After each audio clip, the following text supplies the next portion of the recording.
আসসালামু আলাইকুম রহমতুল্লাহি ওয়া বারাকাতুহু।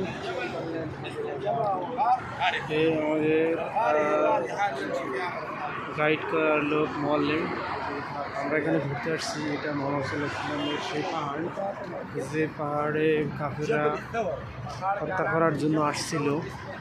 তো এখানে আবু বকর রাদিয়াল্লাহু আনহুর সাথে তিনি 3 দিন এখানে অবস্থান করছিলেন। তো সেটায় উপরের সাইডে, অপোজিট সাইডে একটা ঘরের মতো আছে, সেখানে গুহার মতো, সেখানে তিনি অবস্থান করছিলেন। অবস্থান করে পরবর্তীতে 3 দিন ছিলেন। পরবর্তীতে ওনারে আর খুঁজে পাই নাই, একটা মাকড়সার জাল তৈরি হয়েছিল। তো কাফেররা মনে করছিল যে এটার ভিতরে মানুষ থাকার কথা না, অথচ আল্লাহ তারে হেফাজত করছিলেন। তো সেভাবেই তিনি ওইখানে অবস্থান করছিলেন। আলহামদুলিল্লাহ, আল্লাহ তারে ওই অবস্থা থেকে রক্ষা করছিলেন।